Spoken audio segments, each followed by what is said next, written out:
Assalamualaikum warahmatullahi wabarakatuh. Masih bersama saya di channel Bonsai Gembong, tentunya di channel Belajar Bonsai Bersama. Oke, sedulur bonsai, kali ini saya mau update review ulang untuk bagaimana cara pemupukan untuk bahan bonsai lohansung. Tentunya cara ini nanti mungkin berbeda dengan jenis pohon yang lain ya, karena untuk perkembangan bahan bonsai lohansung sendiri sangat lumayan lama. Itu di tempat saya. Kalau di tempat teman-teman mungkin berbeda ya, karena suhu juga mempengaruhi, karena di Indonesia sendiri kaya akan suhu ya. Terlepas dari itu, untuk bahan ini sudah saya update pas penanaman sekitar 2 bulan yang lalu ya, pas bulan puasa kemarin. Saya sudah ambil videonya, nanti teman-teman bisa simak untuk pas penanamannya. Saya lampirkan linknya di bawah deskripsi. Oke, tidak usah panjang lebar, kita langsung menuju ke bahannya ya. Nah, seperti apa perkembangannya untuk penanaman setelah 2 bulan yang lalu ya.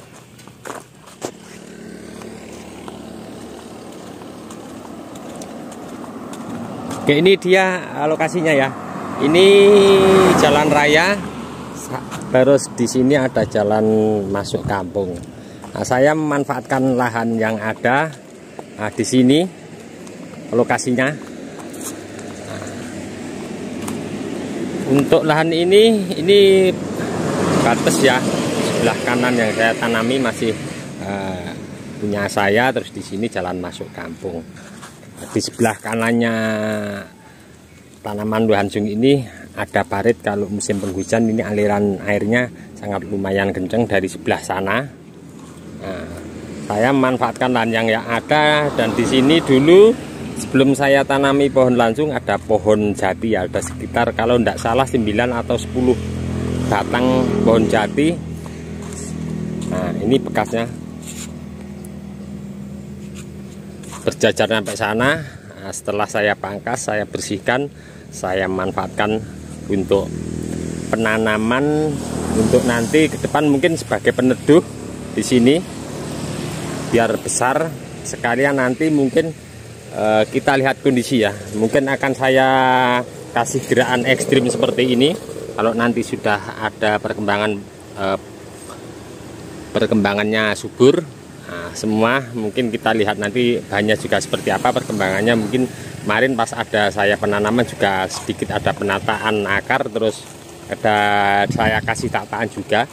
Oke, di sini jenisnya ada 3 jenis ya, lohansung lidah burung, kapsul, sama pucuk merah. Seperti apa teknik untuk pemupukannya? Oke teman-teman, saya akan berbagi tip kapan waktunya kita melakukan untuk pemupukan bahan bonsai. Saya ambilkan contoh lohansung ini, yang saya ambilkan contoh lohansung lidah burung yang daun pendek ya. Nah, setelah penanaman 1 bulan, mulai ada titik tumbuh tunas pada ujung. Terlihat kalau lohansung dari kejauhan terlihat ya, kalau ada pertumbuhan yang perkembangannya yang pesat, tentunya paling ujungnya daunnya muda, hijau muda. Nah, di sini sudah nampak mulai stuck, dan saatnya kita akan lakukan pemupukan. Untuk bahan lohansung sendiri di tempat saya sedikit agak lambat ya untuk pertumbuhannya. Mungkin di tempat teman-teman sedikit berbeda karena mungkin suhu juga mempengaruhi ya. Karena bahan ini pertumbuhannya sangat lambat, akarnya kurang begitu rakus ya, lain sama halnya waru ataupun jenis ficus. Nah, makanya untuk pemupukan sendiri saya pakai treatment yang sedikit berbeda dengan jenis yang lainnya. Untuk pengangkatan tahap awal, untuk teman-teman saya sarankan pemakaian pupuk yang sedikit bagus. Nah, untuk biar akar nanti cepat menjangkau ke tanah. Mungkin untuk pemupukan tahap berikutnya, setelah akar terlihat tembus ke tanah, baru kita pakai pupuk yang sederhana, pupuk kotoran kambing atau sapi yang kita cairkan. Nah, saya pernah juga berbagi untuk teman-teman teknik membuat pupuk cair dari kotoran kambing atau sapi. Nanti teman-teman bisa simak di bawah deskripsi, saya lampirkan tekniknya membuat pupuk cair seperti apa.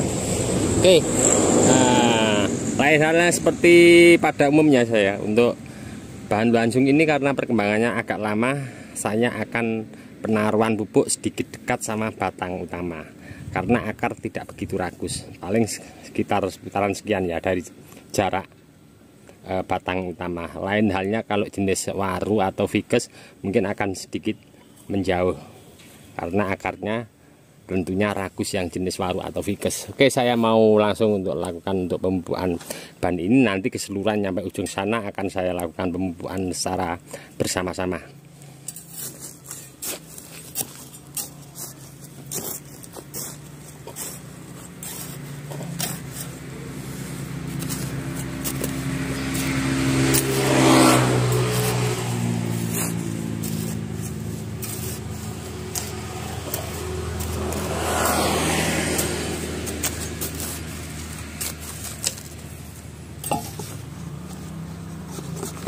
Ini saya memakai pupuk yang sedikit bagus ya, NPK Mutiara dosis 16 ya.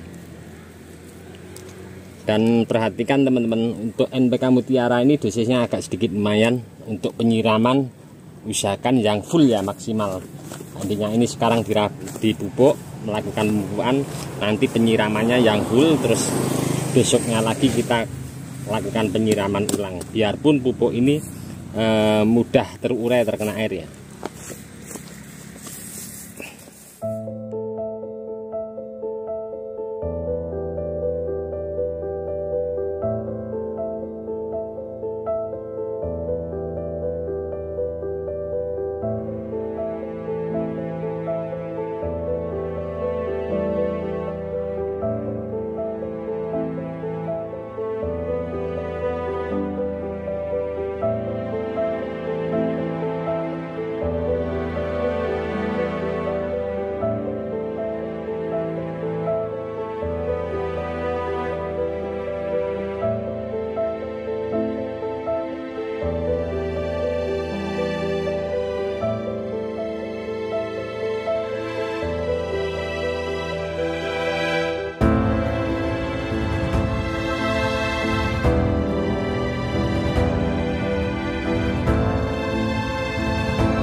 Alhamdulillah selesai kali ini.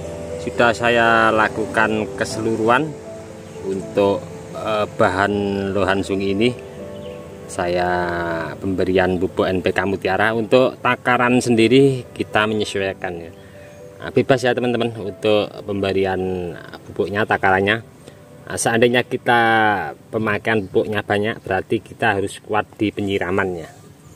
Nah, kenapa saya tidak cairkan ke air? Biasanya saya campur air, saya siramkan. Karena apa? Akar ini belum tembus ke tanah ya.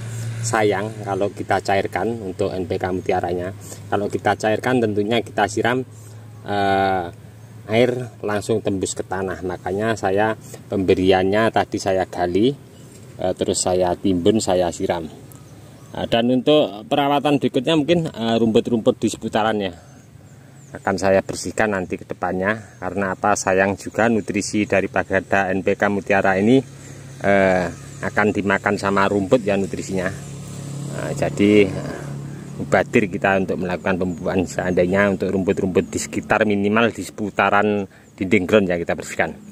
Oke, ini tadi sedikit ya dari saya di channel Bonsai Gembong, sekedar inspirasi, motivasi untuk teman-teman memanfaatkan lahan yang ada. Kita tanam bahan bonsai, entah di bahan bonsai apapun, kita kalau bisa jangan buang ya, kita harus budidaya perbanyak.